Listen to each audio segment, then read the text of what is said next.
to solve these quadratics. And we know we're solving because we see equal signs in these problems. And we learned in AG3 how to solve using a radical, how to factor and use the zero product property. We learned how to complete the square. We learned the quadratic formula, how to solve that way. And not on this paper, but I also taught my students how to solve graphic. And I'm going to show you multiple ways. And if there's one way that seems to sit best with you, that's the way you can do. Does that make sense? So in AG3, actually some of this is an ICA.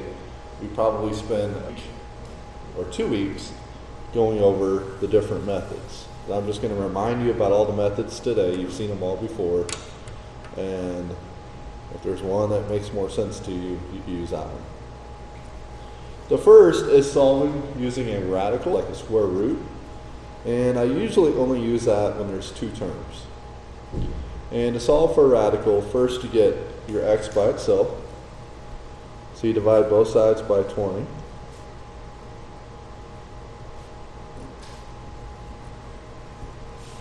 And 500 divided by 20 is the same thing as 50 divided by 2, which is 25.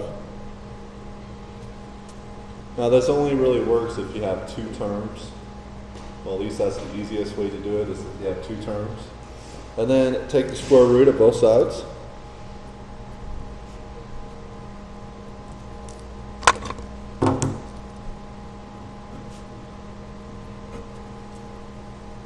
The square root cancels out the square, and you need a positive and a negative. And you get x equals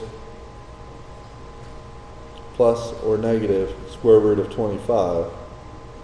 And the square root of 25 is 5. So there's two solutions here, 5 and negative 5. 5 squared is 25. 25 times 20 is 500. Negative 5 is also positive 25. And 25 times 20 is 500. So quadratics have two solutions. So anything to the second power has two solutions. Sometimes it's the same solution twice, and sometimes the solution is imaginary, but it always has two solutions. Next we learned another way is by factoring. You look at the 40g squared and the 32g, and you ask yourself what the GCF is. And I know they both have a g, at least one g. And then the biggest number that goes into 40 and 32, what is it? 8. Yeah, 8. And that leaves 5g plus, what was that, 4? And now you have two linear factors. You have your 8g, you have your 5g plus 4. You set both of those equal to 0.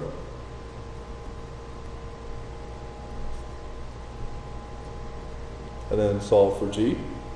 So divide by 8, you get g equals 0, because 0 divided by 8 is 0. And then over here, solving for g, minus 4 on both sides. And you get g is negative 4/5.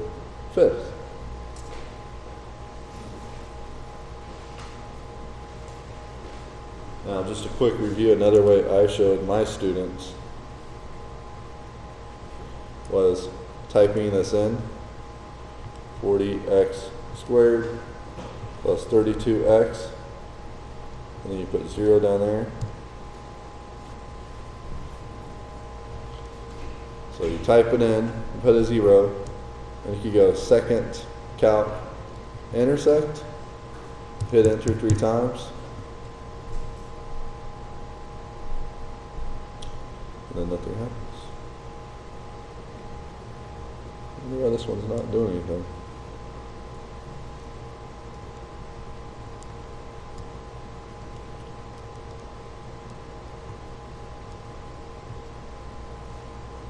There it goes. So one answer is 0. And then second, intersect going to the other side. I should get -4/5 with 0.8. And look, -0.8. So I also showed my kids how to graph. But I'm not going to concentrate on that method, okay? But it does exist. Okay? Zero product property. I could factor this too. The way I taught my students is you make an X, you put a 10 on top, the -7 on bottom, then you find two numbers that multiply to 10 but add to -7. That's -5 and -2. So -5 times -2 is 10, but -5 plus -2 is -7. And then you factor, set each factor equal to 0.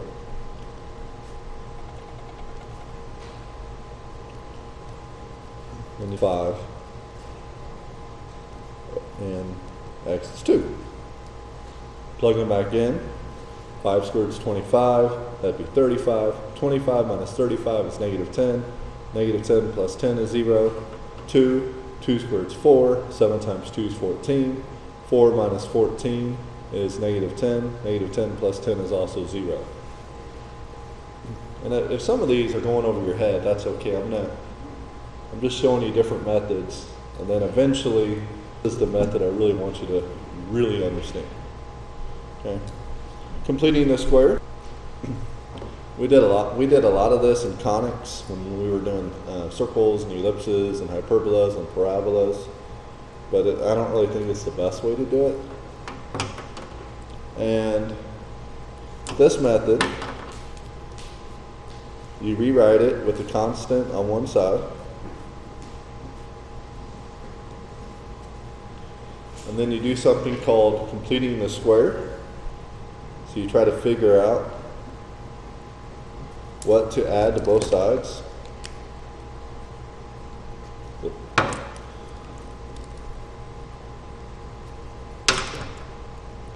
To complete the square. And the magic number is always this number divided by 2, which is 5. And then square, so 25.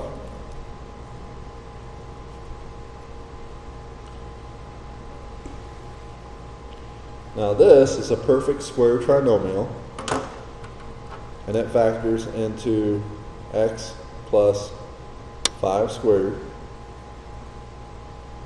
and then 56 and 25 is 81.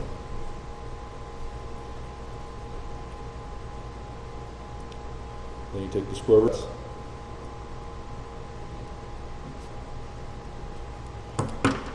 Take the square root and the square root.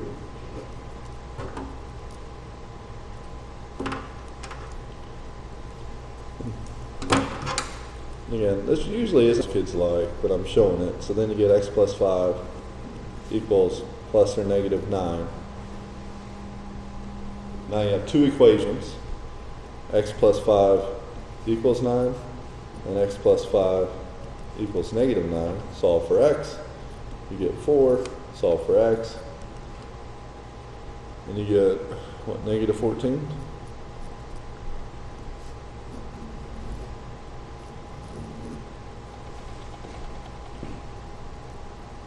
This method, usually most kids don't choose that method. It's called completing the square. But what's nice about this method is you can get the quadratic and vertex form, which tells you the very bottom or top, the minimum or maximum of a parabola. So solve using a radical, factor, complete the square. You could also graph.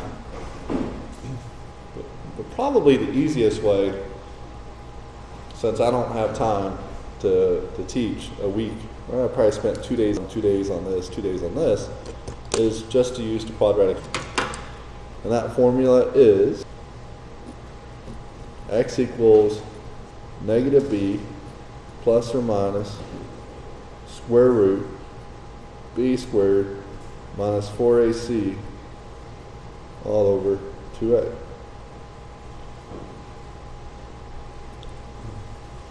Where a is the number in front of x squared, b is the number in front of x, and c is your constant, and it's equal 0. So you have to make sure that it looks like this: a, b, c equals 0, a, b, c equals 0. And if it doesn't look that way, you have to move things around. So from this point on, I am just going to show quadratic formula. But feel free, if you still remember how to factor, it's actually faster. Like I could factor the answer just like that. Okay? Just factoring makes it faster. So in this problem,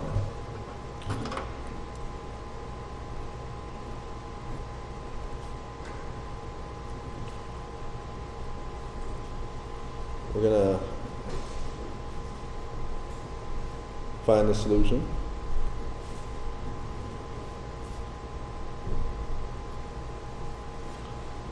And I'm going to give you permission to write your answer as decimals. But in ICA, I was not okay with that. Okay, because you had to simplify your square root. Do you remember that? Like, you might get this. You broke it into like 16 and 2, and square root of 16 is 4, and you wrote it like that. Do you remember that? And then we also talked in ICA, like if this is negative 32, then this would be 4i square root of 2. Remember all that? Well, I'm going to give you permission in this class to make it simple. If there's a negative number in the square root, I'll give you permission just to put no real solution. Even though in ICA we learn how to work with imaginary numbers. And I also give you permission to just write your answer as decimals. So, looking, let's go through. A is the number in front of x squared. Looks like it's 1x squared. B is the number in front of x, negative 2. And C is the number by itself, negative 8.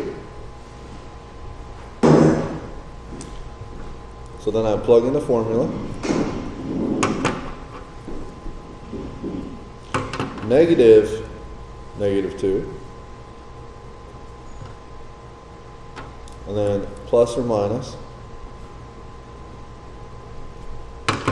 negative 2 squared minus 4. A is 1. And C is negative 8. Radicals over the whole thing, so I'm going to make it longer. Divided by 2 times A, and A is 1.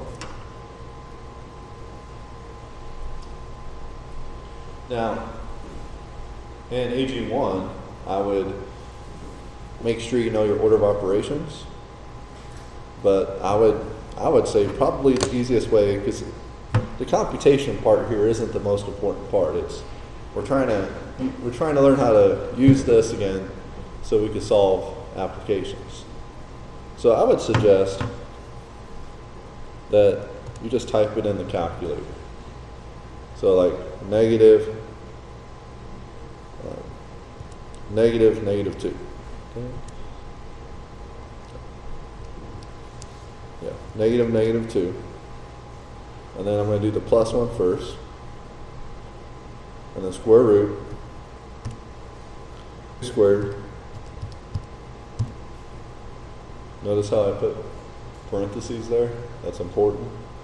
Minus 4 times 1 times negative 8 Close off your parentheses.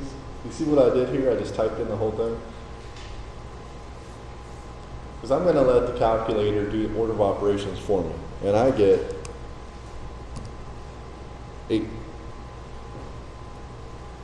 So one of my answers is 8 divided by 2 times 1. Because I didn't type this in. Because then you'd have to put all of this in parentheses, and then all of that, it just gets to be too complicated, okay? So 8 divided by 2 is 4. And then what you're going to do is you're going to type in all of this in again, except with the minus sign. There is a trick, if you're lazy, like me. If you hit second enter right here, it'll bring up the last line for you. So second enter, and then you can just scroll up and change that to a minus. See how I did that? I just hit second enter, brought it back up, but this time I went to minus. Now I hit enter, and I get negative 4 divided by 2. It's negative 2. Now, typing it in, I made it look really is. I would highly encourage that when we're done taking notes, that you make sure you could get these answers, because I guarantee you're going to type something in wrong, more than likely. Questions on how I did that? And if you don't want to use the calculator, you could do this by hand. Negative 2 squared is 4, and then negative 4 times 1 times negative 8 would be positive 32. So then you have 4 plus 32, which is 36, and then the square root of 36 is 6. So you take negative 2 plus 6, and you get, negative 2 makes positive 2. Now you have 2 plus 6, which is 8, and then you'll have 2 minus 6, which is negative 4. So, I mean, you don't have to use a calculator. Now, how I would have done it, me, negative 8, negative 2, two numbers that multiply to negative 8 and add to 2 would be negative 4 and 2, so you get x minus 4, x plus 2, so then you get x equals 4, x equals negative 2. That's how I would have done it. But I'm going to show every problem using the quadratic formula, okay? Next. What is A? B, 2, and C, negative 12. Plug in my formula, same one, x equals negative, and then I put my b in, which is 2, plus or minus b squared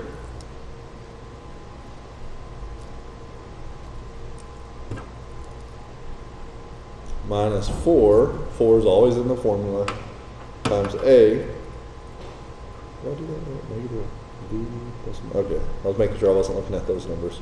4a, 2, c, negative 12. All over 2, there's always a 2 down there, and a is 2. And again, if this were me,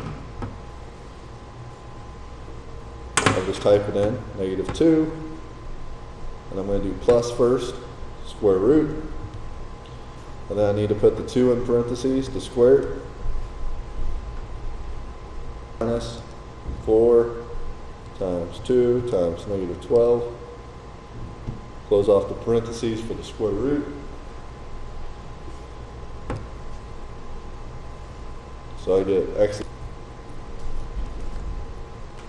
and on denominator 2 times 2 is 4, so x equals 2. And then the other one, if I hit second, it brings it up again. And this time, I'm going to change that to a minus sign. And everything else stays the same, because I'm just doing a plus, then a minus. And I get negative 12. divided by 4. It's negative 3. Does that make sense?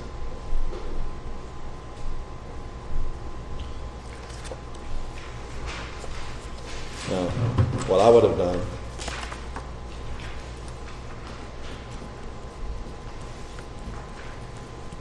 factor out the GCF of 2,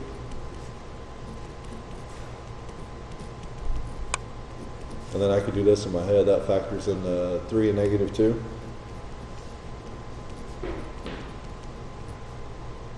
I don't know why that changed to an x. That should be a 2. And then you get x is negative 3 and x is 2. Same thing. Right. See, this is quick. You have to know how to factor. And I need to point out, you can't factor every quadratic, so it's good to have a backup plan anyway. All right, let's do another one.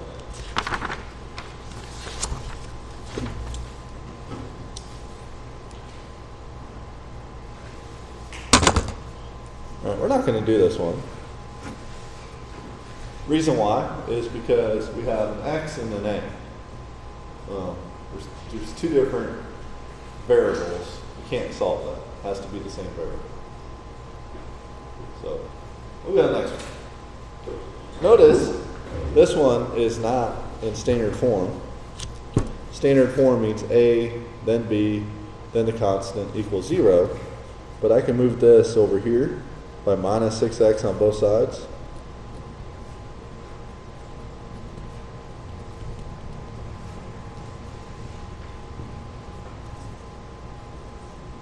Okay. See what I did there? And then a is 9, b is negative 6, c is 9. Now this says radical answer. That decimals is all it's going to be. You could write your answer as a simplified radical. For me, I'm going to accept the decimal for this class. All right, so the formula, I'm going to write it over here. X equals negative b plus or minus square root all over 2a. So x equals negative, well b, so that's going to make it plus or minus b, negative 6 squared, minus 4 times a is 9, and c is negative 11, all over 2a, and a is 9.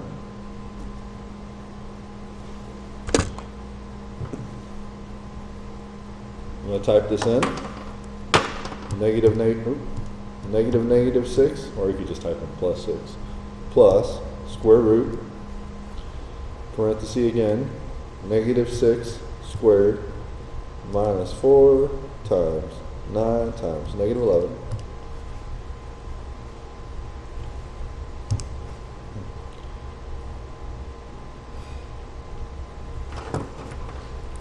And then I'm going to divide that by 2 times 9, 18. So I get 1.49.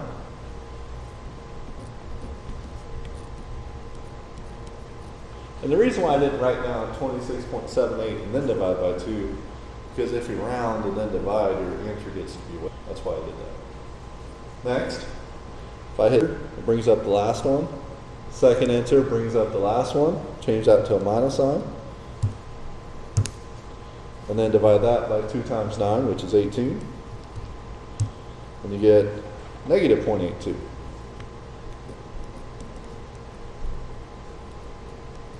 And round to 2 decimal places for this class. Questions on that? No?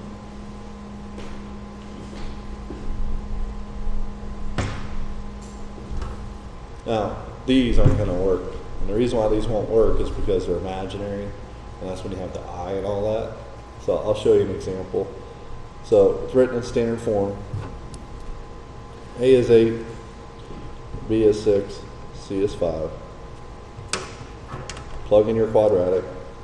Negative 6 plus or minus square root 6 squared minus 4 times a, 2a.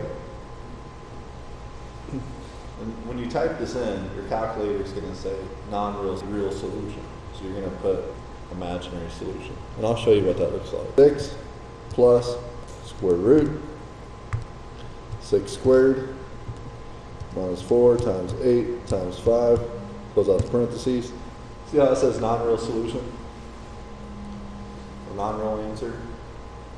In ICA, you would take this part and write it like as a 3i or 4i, and then your answer will have an I in it. For this class, if that happens to you, just put no real solution. But be careful doing that, because sometimes what happened was you typed something in wrong. So if we go look at the picture, I just want to double check. I'm going to look at the picture. See how this parabola will never cross the x? That's why it's an imaginary solution. So I know I'm right, no real solution. If it had come down and touched the x, then I would know I typed something in wrong. Okay. Next. Write it in the standard form.